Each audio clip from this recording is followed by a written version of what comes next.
Hey everyone, we are now live with the puppy matriculation ceremony at our West Campus. We will soon be moving over to watch, and I look forward to sharing more with you after the broadcast.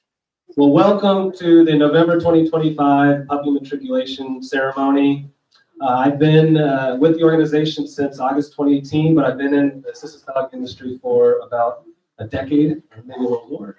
And I've been lucky enough to be a part of many of these ceremonies and hear the amazing stories and share tears of joy as these dogs turn into professional training. My name is Brian Williams. I'm CEO of Dogs for Better Lives, and we've been working really hard for a long time to grow our breeding program, to recruit breeder caretakers, to recruit amazing puppy raisers. That has resulted in this ceremony today. So it's been a lot of hard work, and thank you to the staff. Thank you to all the volunteers, of course, that make this happen. At Dogs for Better Lives, we've really been in growth and expansion mode for a very long time. Ultimately, we want to take these amazing dogs and serve as many clients as we can. And so we've been expanding for many years. And we do that really in two ways. We have, of course, our purpose-bred program, but we also have our shelter to service dog program. And that happens in Dallas and Atlanta, where we acquire shelter dogs. We put them into foster homes and then train and place them with clients. And then we have two facilities where our purpose-bred program happens. One in Falmouth, Massachusetts, and then, of course, here on the ground in Southern Oregon. And we've been able to grow thanks to our generous donors, of course, but really through our volunteers, from our board members to breeder caretakers, our regional advisory boards, our volunteer pilots that fly our dogs around through our partnership with Angel Flights. Thank you so much for that. And then, of course, our amazing puppy raisers. And I can speak from a little bit of experience. My daughter, Brooke, and I are co-raising a rambunctious 7-month-old Cooper. Oh, so excuse me, Brooke is doing it all on her own. And I think as puppy raisers, we must have selective memory because we very quickly forget those middle of the night potty runs, chewing of everything in sight, the whining and crying that's a crate training. But all those things are worth it for a day like today, for those morning tail wags, those puppy kisses, nailing puppy push-ups, getting those commands right, and getting them ready to come into professional training. And so there's so much time, effort, energy, love over a year of your life to get these dogs ready to come into training. And, my daughter and I are talking about puppy number 2, maybe. So obviously forgot about all the challenges and struggles that go into puppy raising.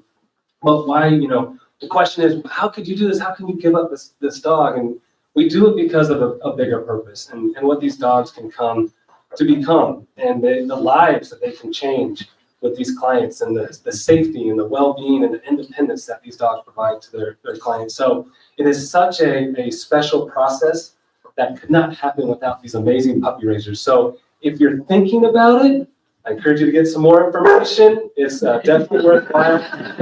And was that Cooper? I was going to say, you just wanted to say hello to everybody. And so again, just welcome to this ceremony. It is very special. There will be tears of joy and happiness as we go on, and there'll be a lot of incredible stories that will be shared as well. And so with that, I'll hand it over to Gwen to continue the program. So welcome, Gwen. Thank you. Hello, everyone. My name is Gwen Dudek, and I am the lead of the program department here at Dogs for Better Life. I know our program that we have here says that I'm Amelia, so pretend I'm much taller, with much better, longer hair. Amelia had an emergency that she had to take care of, so she's out for right now, but I'm going to try to fill her shoes. And so I have the pleasure of introducing our training staff to you. So Dana, Eli, Melissa, and Kira, please come forward. So they're going to introduce themselves. And for those of you that are returning a dog for training today, they're going to tell you which dog they have been assigned. So you can kind of remember them and stalk them later, tell them all the stories, ask them all the questions. That's what they're here for. So I'm going to start with Dana. Hi. Good. I'm not loud. Nope. How are you? Okay, this is weird. This is awesome. So my name is Dana. I'm a certified trainer here with Dogs for Better Lives. I've been here for 7 years, a little over 7 years as of October. This is Warwick. Warwick came from Guide Dogs for the Blind back in August. Warwick has proven to show himself as a hearing dog. He has chosen that that's what he wants to do for his career. He's very good at it. He learned very quickly. He soared through the program within 8 weeks. He learned all his sounds, and he's ready to show you guys a little demo. So let's pass the mic and then we'll Do the demo after. Yeah. I'm Eli. I am a certified trainer. I've been here for about 4 years, and I will be getting Cisco and Chance. Oh, wait. And which dog? Rooster. Rooster. I'm Melissa. I'm a level 3 apprentice trainer. I've been here since February of 2023, and I will be receiving comment and charity. And I have Electron here who will be doing a little demo later on. Hello, my name is Kiera. I am the Shelter to Service Program Coordinator. And I'm not receiving a dog because I am in a different program, but I'm here to represent the Shelter to Service Program, and I cannot wait to complete my training here and move off to Texas, where we will take over the program out there.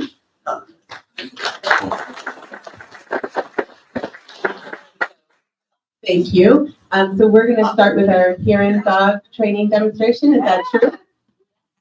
Thank I'm you. just going to kind of go over what I'm going to be doing with Warwick. So with Warwick being in our hearing dog program, it's important for them to hear sounds that our clients cannot hear. So we are going to show you our oven timer. He's very good at it. He is a dog, so sometimes, you know, with all these people in here, he may do something a little bit different. I do have him on a 10-foot long line. Normally, they're not on a leash when we do sound work, but just to keep it in this area, I'm going to keep him on a long line. Thanks. So I'm setting the timer right now. We're just going to do probably like about 15 seconds, 21 seconds. Leave it.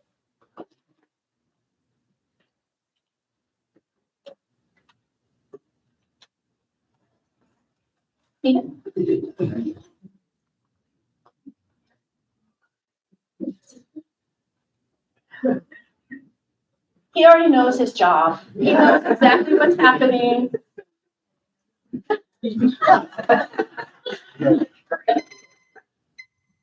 So he sorts the sound. Now he's going to alert. He didn't give me a proper alert, so I'm going to wait for the real alert. Yes. And then their job is to sit at the sound when the sound goes off to get their reward. Good job. Well done. And Melissa?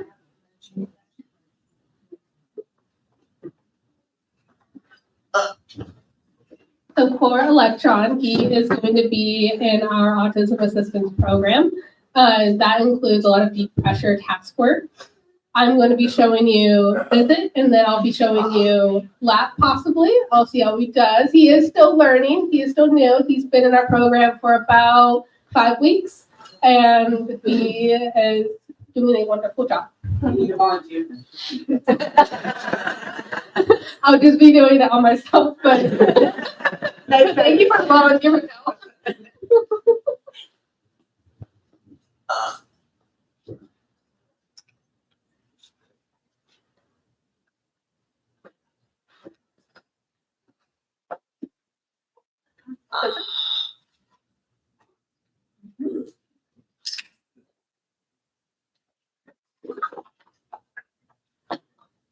And he'll just rest his head right back on my leg.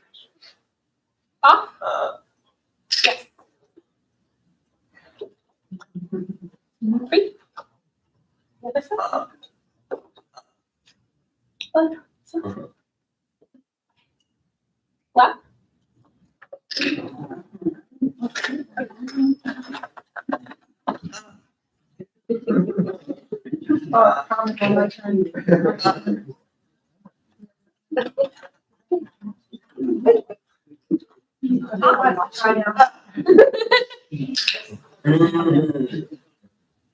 All right.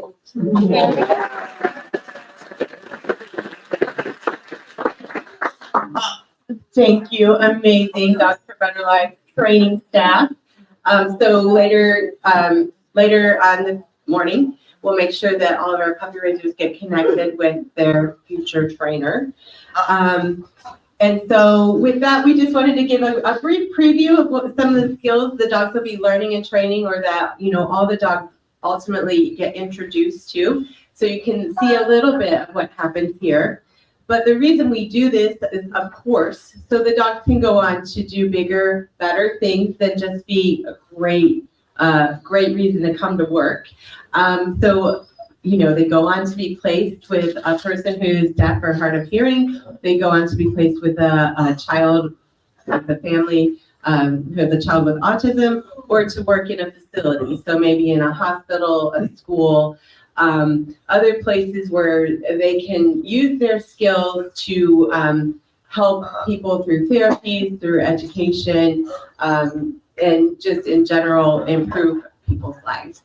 So we have a great video that is a testimonial from one of our hearing dog clients. His name is John, and he was placed with a dog named Chowder.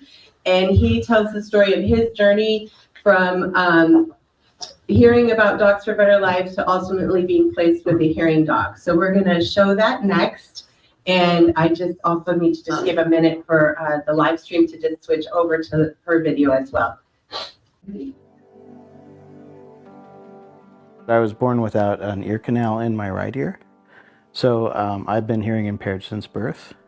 Around the time that my daughter was born and I turned 40, I started to experience profound hearing loss in my left ear that sort of really took me into a tailspin. I started to just sort of feel very vulnerable and at the mercy of the world. I really just had to sit down and just like, how am I going to do this? What do I need to do for myself to be able to show up for my kids every day? That's when my colleague Rosie suggested, hey, you should check out Dogs for Better Lives. I was so encouraged by Dog for Better Lives.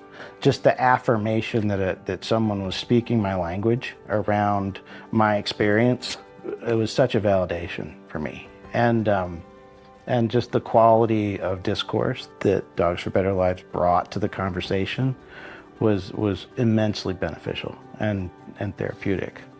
Chowder and I have been together for 18 months. I think he sets a good sort of baseline for being cool, calm, and collected. What do you think, Chow? How's it been? Yeah, it's been a profound relief. He does a lot of very sort of technical, mechanical tasks for me that really, I think, help me relax and stay focused on things that I wouldn't really be able to otherwise. Oven timers, knocks at the front door. He also takes it upon himself to sort of be alert and notify me of things that he's not specifically trained to do because he's hyper vigilant and super attentive and amazing. The super cool one is we have a family whistle. If the kids need me in the night or any other time, all they do is they just let loose that whistle, and he will wake me up and poke and prod me until he sees some action. Chowder came to me in August, and Dogs for Better Lives spent a week with us, full time, 9 to 5, not training Chowder, training me. And I still don't feel after 18 months that we've reached a stopping point. He continues to teach me with his devotion and his focus. And I think with Chowder in the room, just based on his just calming influence and based on how consistently reliable he is for me, it just gives me more headroom to sort of be a better teacher every day. For a person that has already come so far as to be looking at the possibility of a service animal, I would encourage you to honor the journey, to honor your experience, and know that this organization, Dogs for Better Lives, is there to help you figure out your next steps. Wonderful. So not only do we have an amazing client video, but we happen to have just amazing timing going with our program and this event today. We have a very special guest with us here today, our client, Bonnie, who is in the process of receiving her third dog from Dogs for Better Lives. So our trainers, as John referenced, our trainers train the dogs, our field reps take the dogs to a client's home and work with them for a week or so, transferring the dog skills into their new home environment, going to places that the client regularly frequents, riding in their vehicle, and working through any of the hiccups that might come along with entering, a dog entering a new environment and learning his new person and working for her new person. And so Bonnie has graciously agreed to be here today. She's in day 3 of placement, right? So, but she's a veteran to this. She's done this before. And so it's my pleasure to introduce Bonnie. Hand over the microphone and tell us about your experience.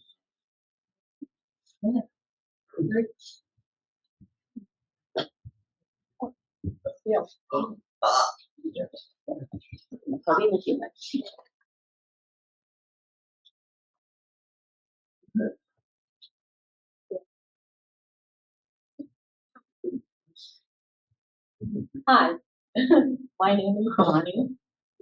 Not used to speaking for a while to people. I'll do my best. Oh my God.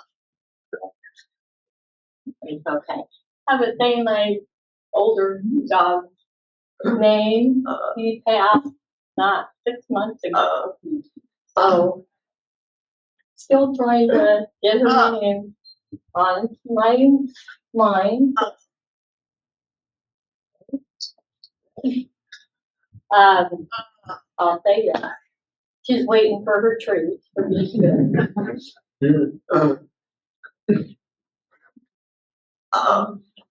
So we had a good walking day today, getting used to her listening to me and remembering what I expect and have the dog I can hear.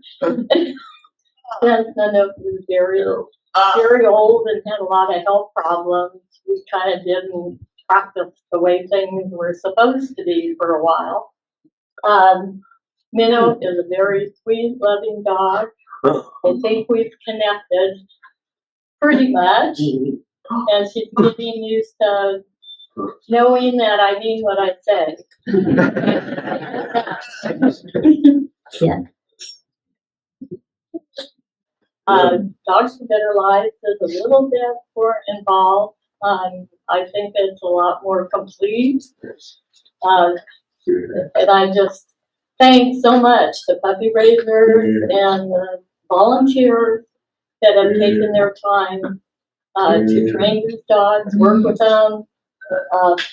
It's a godsend, really. So I think Dana and Emily plays my last dog. And it's quite a different experience. So, anyway, she's doing good, doing better. We're doing a lot of new things, meeting people, and trying to follow through with her what she's supposed to do and reminding me what I'm supposed to do. I forgot. So it's good practice for both of us. I'm just looking forward to the future with her and knowing what life would be with an assistance dog. She hears sounds that I can hear, and I lost a lot more hearing since, Bogart days, 1990s, around there. and I had my first experience back then. So anyway, and my trainer, or let's see, the program bill representative. I call her my trainer because I haven't met Melissa yet. Who really spent the time, with her. So, anyway, thank you.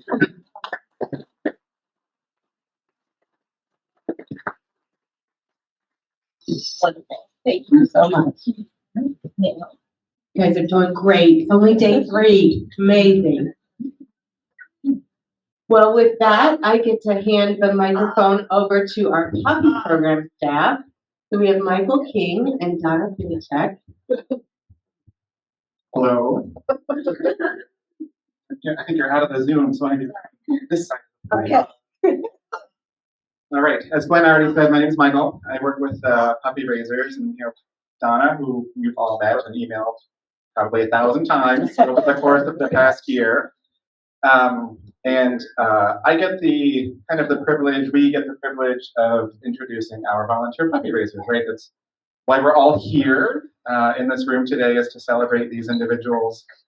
Puppy raisers are special in that they give a lot and they sacrifice a lot, right? So puppy raisers, you give your time, right? Over a year of your life is dedicated to training and socializing these dogs. You give your love and your emotions, a little bit of your money sometimes.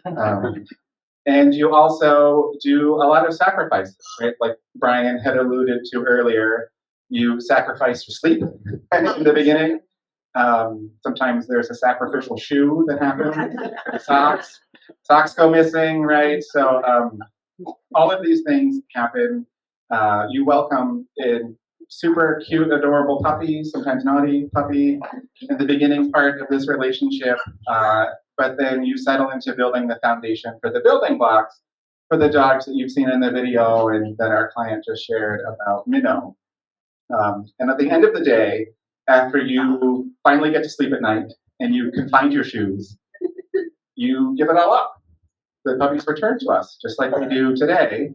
And then you, a lot of times, Brian already signed up, apparently, you start it all over again. And so just to be so selfless to better the life of somebody else is really inspiring and humbling to me. So we really can't thank you enough. So one at a time, we're gonna recognize, maybe embarrass you a little bit and come up front. I'm gonna start with the recognition for the individuals that aren't here today. So last week, we had 2 individuals, 2 families, return dogs to begin professional training on our Northeast campus in Massachusetts. So they're not here, but I'll talk about them still. I hope they're watching on the live stream.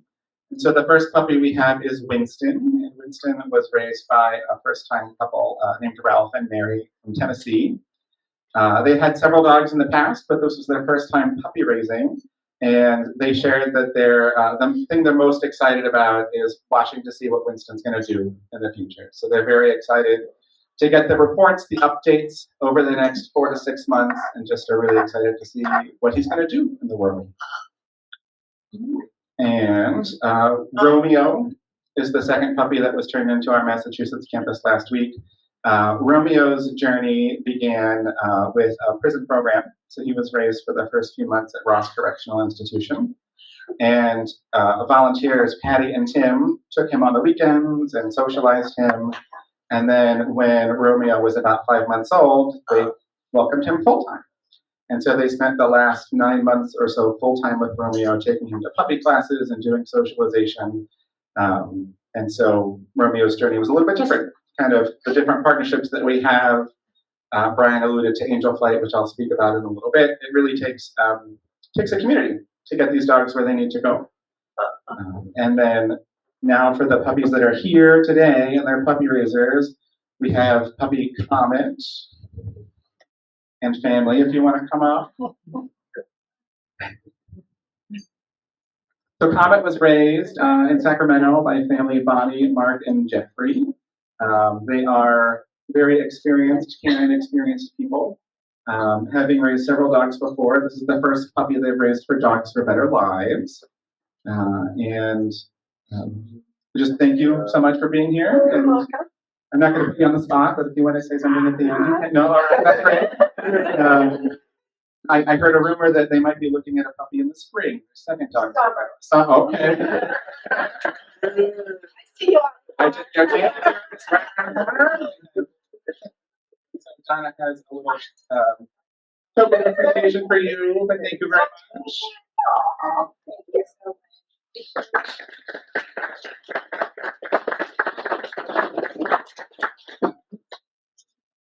And then we'll have Cisco and Company come up. Cisco was raised locally here in Medford by Jake and Marianne. Jake's volunteer journey with us, kind of circuitous route. Jake started off by flying some dogs for us, dogs and puppies. And then I said, why not have a dog all the time? They decided that they would raise Mr. Cisco here. And there are some other people I want to recognize that helped in Cisco's journey. We have one of our staff people, Amelia, and Amelia's partner, they're hiding in the corner over there. But they co-raised to help Jake and Marion out. Again, sometimes it just takes a village to get these dogs where they need to go. And so just thank you for everything. Thanks for flying, thanks for raising, thanks for fostering. Yeah. Okay.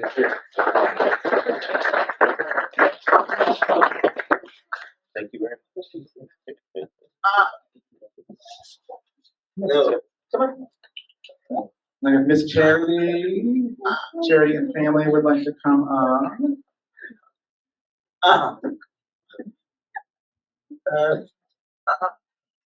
So Charity was raised by Jessica in a couple of locations, right? Originally from Southern California.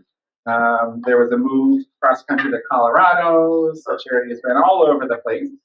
And similarly to the co-raising, due to some job changes and life happenings, we were able to get some help for Jessica in a local family that was close to her. Lauren Lee and her family in Fort Collins, Colorado, stepped in the last few months and helped watch Charity for a couple of weeks at a time and socializing to all the kids things that happen in that household. So thank you to both of you.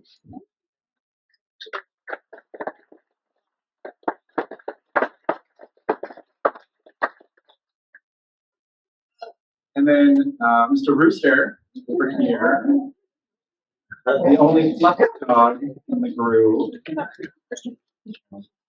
Rooster was also raised in Sacramento by a very experienced dog handler, but also raising her first puppy for Dogs for Better Lives. And I think is getting another puppy in December, right? Go back. So it's happening. And so Laura has been really instrumental in reaching awareness for us as an organization through her social media pages and working on a lot of sponsorships and corporate connections with us that we are excited to see what that's going to happen with the next puppy. So, thank you.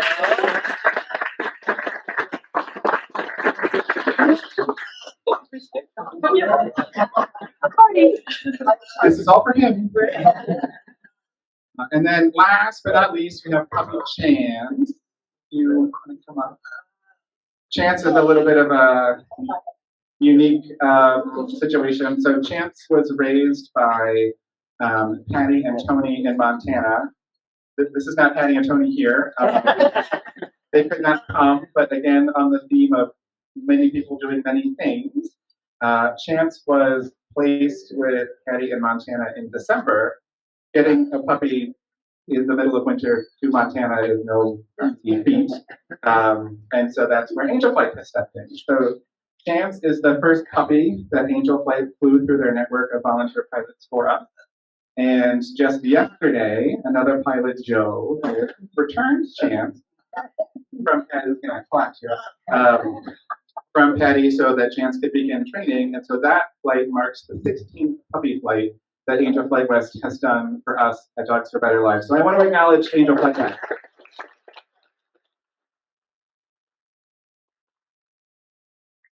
And Russell is here from Angel Flight West, and Joe is the pilot. This is the second Luke Tucker from Montana, also here to campus.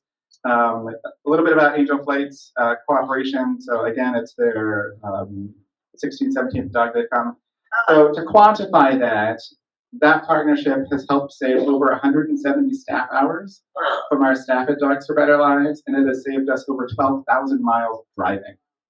So it's really instrumental for the puppies, for the dogs, for us as an organization. I'm just very thankful to have your partnership.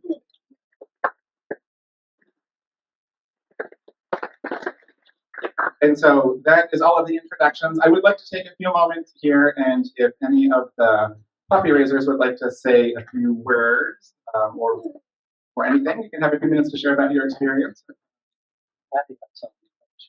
Patty's got some words from afar. Would you like you? Yeah, I guess. All right. Okay, Patty speaking through Joe. Yeah. Sure. Well,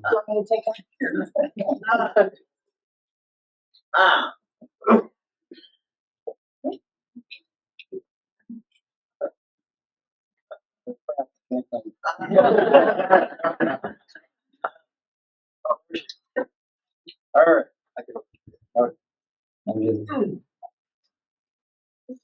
So yeah, we only had Chance for one night, but so I asked Patty to send me a little story, and she said, "Here's a little story about Chance 2, aka Second Chance." We don't have a funny story, but we have a true story. During this time with us, Chance seamlessly took over the inmate support program at our county jail, our inmate support dog program at our county jail, visiting the inmates every Thursday. The inmates provided great training distractions, followed by playtime and puppy kisses. Chance brought smiles, laughter, happiness, and joy to those going through the justice system, improving their outlook and behavior while incarcerated, and helping them get a second chance as they re-enter the community. Visiting Chance was the most requested program at the jail. What I remembered most were those inmates who entered the room, dropped to the floor, took a great chance, and burst into tears hugging him. Well done, Chance.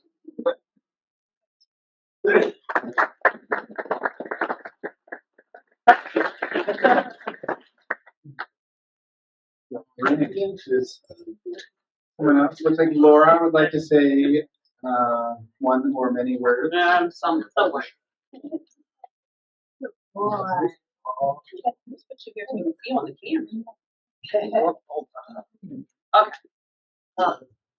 Hi everyone, I'm Laura.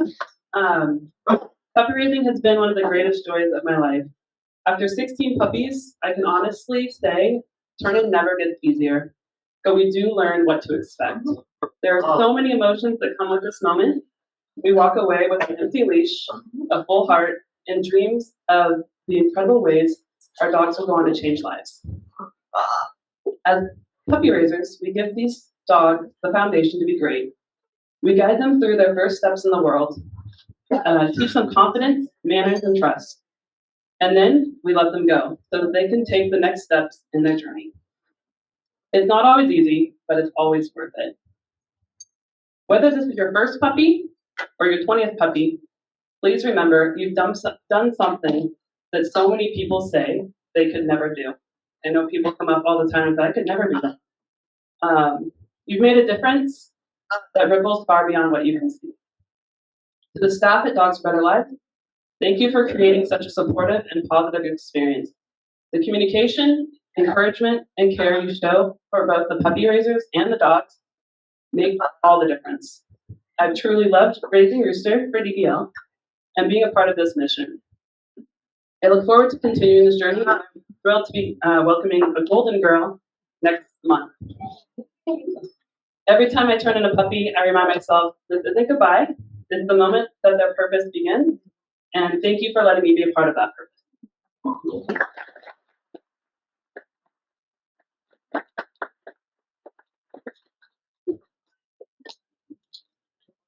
Well, there's nothing I can say that's better than that. So next we have a slideshow that will somehow happen here.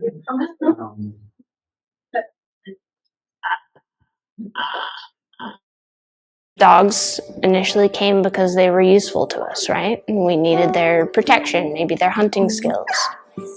And I think very shortly after that, we realized that we needed their companionship just as much. My name is Jenna Sherman, and this is Cody, and this is Bree, my dog raising companions, and we're currently raising Glenda. Yes, sometimes they get in the way of life, but just a second. Can we pause things? Okay. She is our 15-week-old puppy, and she's puppy number 2. Our first puppy was very different than Glenda. He had a lot more energy, and we were new to puppy raising. The first couple months were a little bit rough.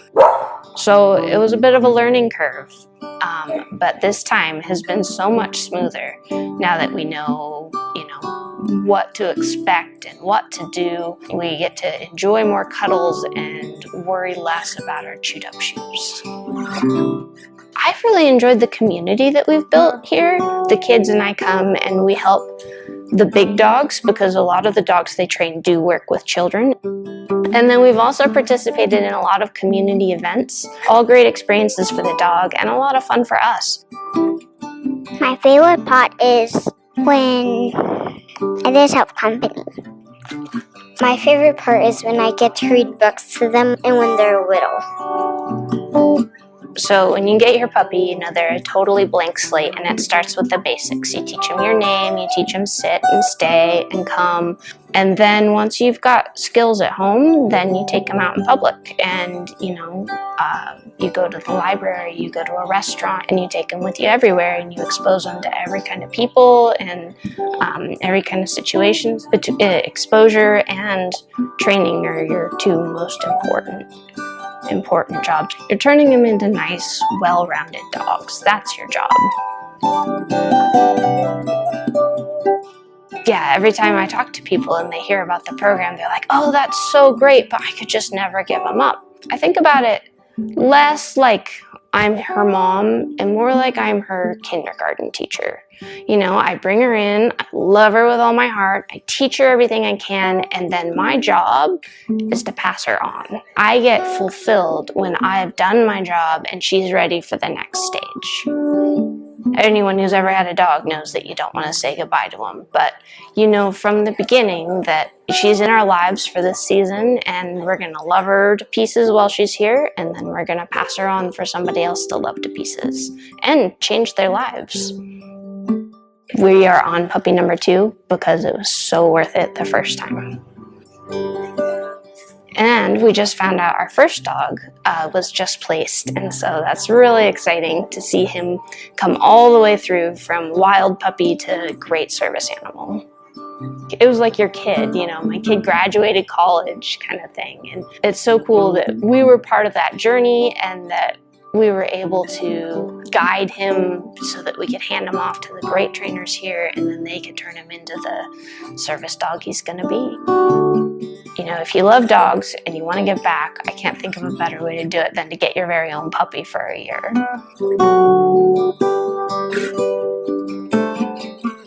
My first one would be, especially if you have children in your home, have a safe space for your puppy. In the early months, they will eat all of your children's toys, and if you have a safe space, your life is so much easier. My second tip is be prepared to fall in love, because you will. They're the best little puppies. They have great personalities and big hearts, and you work closely with them, you work hard with them, you build a big bond, and you really will fall in love. And then my last tip is it's okay to be sad when you give it up. If you think, oh, I would be so sad, you will be, and that's okay. Being sad goes away, and it gets replaced with pride and a sense of accomplishment and knowing that you helped somebody else. And then you can get another puppy too. The more puppies we raise, the more lives we change. And the more lives we change, the better the world's going to be.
thank you everyone for joining us today for our puppy matriculation ceremony. Big thank you to our puppy raisers who've really made a huge difference in the journey of these future service dogs. So if you'd like to learn more about puppy raising, there is a link on the side of the screen here and a QR code you can scan. We would love for you to join our community. And with that, I wish you all a wonderful day.